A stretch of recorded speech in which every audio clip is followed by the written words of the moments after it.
नमस्कार, मी सुरेखा. तारा न्यूज मध्ये आपले स्वागत. पाहूयात आज दिवसभरातील काही महत्त्वाच्या घडामोडी. छत्रपती शिवाजी महाराजांनी उभारलेल्या 12 किल्ल्यांचा युनेस्कोच्या जागतिक वारसा स्थळामध्ये समावेश करण्यात आला असून यात कोल्हापूर जिल्ह्यातील पन्हाळा किल्ल्याचाही समावेश झाला आहे. या पार्श्वभूमीवर आज कोल्हापूरचे पालकमंत्री प्रकाश आंबेडकर यांनी पन्हाळा किल्ल्याला भेट देऊन पाहणी केली. यावेळी माध्यमांशी बोलताना पालकमंत्री आंबेडकर म्हणाले की हा क्षण कोल्हापूरकरांसाठी अभिमानाचा आणि प्रेरणादायी आहे. राष्ट्रवादी काँग्रेस पक्ष शरद पवार गटाचे ज्येष्ठ नेते जयंत पाटील यांनी प्रदेशाध्यक्ष पदाचा राजीनामा दिलाय. त्यांनी 10 जूनला पक्षाच्या वर्धापन दिनीच आपल्या राजीनाम्याची इच्छा व्यक्त केली होती. पवार साहेबांनी मला 7 वर्ष प्रदेशाध्यक्ष पदाची जबाबदारी दिली. आता नव्या चेहऱ्यांना संधी मिळावी अशी भूमिका त्यांनी मांडली होती. शक्तीपीठ महामार्गासाठी संवादातून सहमतीचं पाऊल उचललं जाणार असून कोणावरही अन्याय होणार नाही अशी ग्वाही आमदार राजेश क्षीरसागर यांनी पत्रकार परिषदेत दिली. विकासाला चालना देणाऱ्या या प्रकल्पामुळे दळणवळण, रोजगार, औद्योगिक आणि पर्यटन वाढीला गती मिळणार असून अनेक शेतकऱ्यांनी भूसंपादनासाठी सहमतीही दिल्याचे त्यांनी स्पष्ट केलं. विरोधकांनी राजकारण न करता विकासाला प्राधान्य द्यावं असंही ते म्हणाले. छत्रपती शिवाजी महाराजांनी उभारलेल्या 12 किल्ल्यांना युनेस्कोने जागतिक वारसा स्थळाचा दर्जा दिल्याबद्दल महाराष्ट्र नवनिर्माण सेनेचे अध्यक्ष राज ठाकरे यांनी सोशल मीडियावरून जनतेचे अभिनंदन केले. याचबरोबर त्यांनी एक्स पोस्टद्वारे सरकारला चिमटा देखील काढलाय. या निर्णयामुळे महाराजांच्या स्वराज्याच्या विचाराचा आणि महाराष्ट्राच्या वैभवाचा जगभरात प्रचार होईल असं राज ठाकरे यांनी म्हटलंय.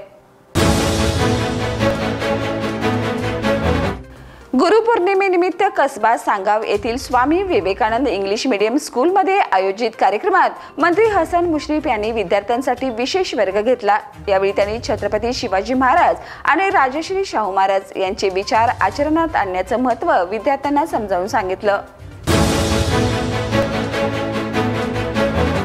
शक्तीपीठ महामार्ग विरोधी संघर्ष समितीच्या वतीनं शुक्रवारी दुपारी करवीर निवासनी श्री अंबाबाई चरणी सरकारला सुबुद्धी द्यावी यासाठी विशेष साकडं घालण्यात आलं. यावेळी महाविकास आघाडीतील विविध पक्षाचे नेते, कार्यकर्ते आणि नागरिक मोठ्या संख्येने उपस्थित होते. या आंदोलनात शिवसेना, उद्धव बाळासाहेब ठाकरे गट हे आंदोलनात आघाडीवर असतानाही या गटाचे कोल्हापूर शिवसेनेचे उपनेते संजय पवार अनुपस्थित राहिल्याने चर्चेला उधाण आले. जयसिंगपुरातील BSNL क्वार्टर्समध्ये 3ऱ्या मजल्यावर राहणाऱ्या सुनीता दीपक केरीपाळे यांच्या घरात गुरुवारी सकाळी चोरट्यांनी घरफोडी करून तब्बल 36,75,416 रुपयाचा मुद्देमाल लंपास केलाय. स्थानिक गुन्हे अन्वेषण पथकाने केवळ 12 तासात छडा लावत आरोपीला मुद्देमालासह ताब्यात घेतले. पेठवडगाव व हातकणंगले तालुक्यात दहशत माजवणाऱ्या पैलवान गँग या कुख्यात टोळीच्या गुन्हेगारीवर आळा बसलाय. या संघटित टोळीचे प्रमुख प्रवीण बाबू माने यांच्यासह 10 जणांना कोल्हापूर जिल्ह्यातून 1 वर्षासाठी हद्दपारीचे आदेश पोलीस अधीक्षक योगेश कुमार गुप्ता यांनी दिलेत. या टोळीमुळे परिसरातील सामाजिक स्वास्थ्य धोक्यात आलं होतं. वडगाव पोलीस निरीक्षकांनी हद्दपारीचा प्रस्ताव सादर केला होता. चौकशी व सुनावणीनंतर ही कारवाई करण्यात आली. हद्दपारी आदेशाची अंमलबजावणी करून संबंधितांना जिल्ह्यातून घालवण्यात आले. राज्यात 64 कारागृहात क्षमतेपेक्षा तब्बल 15,946 अधिक कैदी असून या प्रश्नावर आमदार सतेज पाटील यांनी विधान परिषदेत आवाज उठवलाय. यावर उत्तर देताना मुख्यमंत्र्यांनी नव्या कारागृहाची उभारणी, सुविधा वाढवणे आणि गरीब कैद्यांना दंड व जामिनासाठी मदत अशा उपाययोजना सांगितल्यात. त्याचबरोबर महिला पोलीस अधिकाऱ्यांची संख्या वाढवण्यासाठी राज्य राखीव पोलीस दलात महिलांच्या कंपनीसाठी 144 नवीन पदांची मंजुरी देण्यात आली असल्याचं मुख्यमंत्री एकनाथ शिंदे यांनी सांगितलंय. आमदार निवासातील कॅन्टीन कर्मचाऱ्याला मारहाण केल्याप्रकरणी शिवसेना आमदार संजय गायकवाड यांच्यावर अखेर अदखलपात्र गुन्हा दाखल करण्यात आला आहे.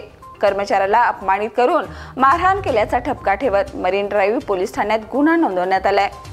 मुख्यमंत्री देवेंद्र फडणवीस यांनी शुक्रवारी सकाळीच माध्यमांशी बोलताना तक्रारीची वाट न पाहता तात्काळ कारवाई करा असे आदेश पोलिसांना दिले होते. या आदेशानंतर मरीन ड्राईव्ह पोलिसांनी गुन्हा दाखल केलाय.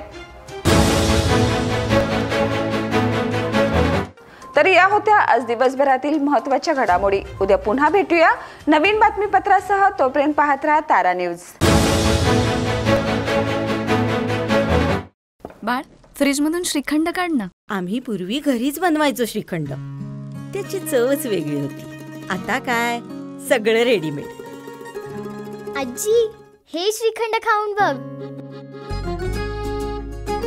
आज तुझ्या आईनं घरीच बनवलं की काय?